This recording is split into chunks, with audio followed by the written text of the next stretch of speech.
அண்ணா ஒரு ரெண்டு கேள்வி மட்டும் உங்ககிட்ட கேட்கலாம். இன்னும் இருக்கா? ஓகே. ரெண்டு கேள்விண்ணே. 19 வருட பயணம், 25வது படம், நிறைய விஷயங்கள் பார்த்துருப்பீங்க, நிறைய விஷயங்கள் நீங்கள் தாண்டி வந்து நாங்களும் பார்த்துருக்கோம். இதில் நீங்கள் ஒரு பெரிய லேர்னிங்காக எதனா பார்க்குறீங்க? இல்லை 19 வருஷம் அப்படின்னா அதில் நிறையா இருக்குது கற்றுக்கிட்டது. எனக்கு என்ன சொல்லணும்னு தெரியல. ஒன்று மட்டும்தான் தோண்டிகிட்டே இருக்குது, நமக்கு முன்னாடி போனவங்களோட பாதையை பாடமாகவும் நமக்கு பின்னாடி வர்றவங்களுக்கு ஒரு பாலமாகவும் இருக்கணும்னு மட்டும் தோணிக்கிட்டே இருக்குது. அப்படி தான் இருப்பேன்னு நான் நம்புகிறேன். நான் ஒன்று கேட்கவா? கொஞ்சம் ஈஸியாக. ஓகே. பராசக்தி 1952 வந்து ஒரு கல்ட் கிளாசிக், சிவாஜி சார் நடித்தது. அதுக்கப்புறம் சிவாஜி படம் நம்மளுடைய தலைவர் ரஜினிகாந்த் அவர்களுடைய படத்தில் ஒரு முக்கியமான மொமெண்ட்ல ஒரு டயலாக் சொல்லுவாங்க, பராசக்தி ஹீரோடா அப்படின்ட்டு. இன்னைக்கு நீங்கள் பராசக்தியோட ஹீரோவா நிற்கிறீங்க. இந்த ஒரு டைட்டில், இந்த டைட்டில் எப்போவுமே அவங்களோட தான். அவங்க ஆசீர்வாதம் மட்டும் எனக்கு இருக்குதுன்னு நான் நம்புகிறேன். எனக்கு அது போதும். ஒன்று மட்டும் சொல்லிக்குவேன், இந்த பராசக்தி அவங்களுக்கும் மரியாதை செலுத்துகிற படமாக தான் இருக்கும்.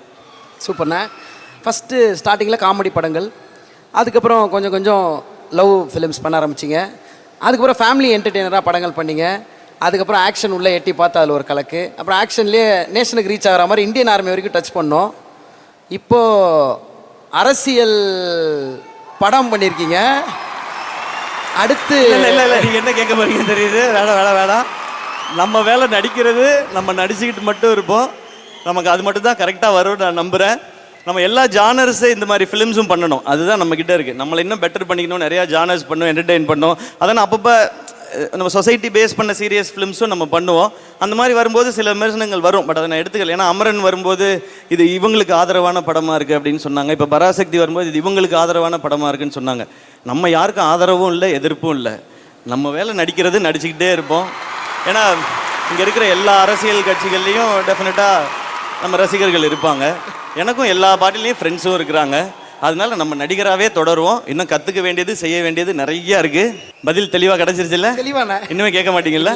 Okay, thank you. ஏன்னா என்னை பொறுத்த வரைக்கும் தாய் நாட்டுக்காக ஒரு படம் பண்ணேன், அது அமரன். தாய்மொழிக்காக ஒரு படம் பண்ணியிருக்கேன், அது பராசக்தி. அவ்வளோதான், நான் அப்படி தான் பார்க்குறேன். Thank you Vijay bro, thank you Angeline, always amazing. இங்கே வந்திருக்க என்னுடைய fans and brothers and sisters எல்லாரும் சாப்பிட்டு போங்க, பத்திரமா வீட்டுக்கு போங்க. ஊருக்கு போகிறவங்க போயிட்டு தகவல் சொல்லி விடுங்க. உங்களுக்கு நான் இருக்கேன், எனக்கு நீங்கள் இருக்கீங்க. நமக்கு நம்ம கும்பிடுற கடவுள் இருக்காரு. எல்லாம் சிறப்பாக நல்லபடியாக நடக்கும். எல்லாருக்கும் ஹாப்பி நியூ இயர் 2026 அண்ட் எல்லாருக்கும் பொங்கல் நல்வாழ்த்துக்கள். நன்றி, லவ் யூ ஆல். நமக்கான காலம்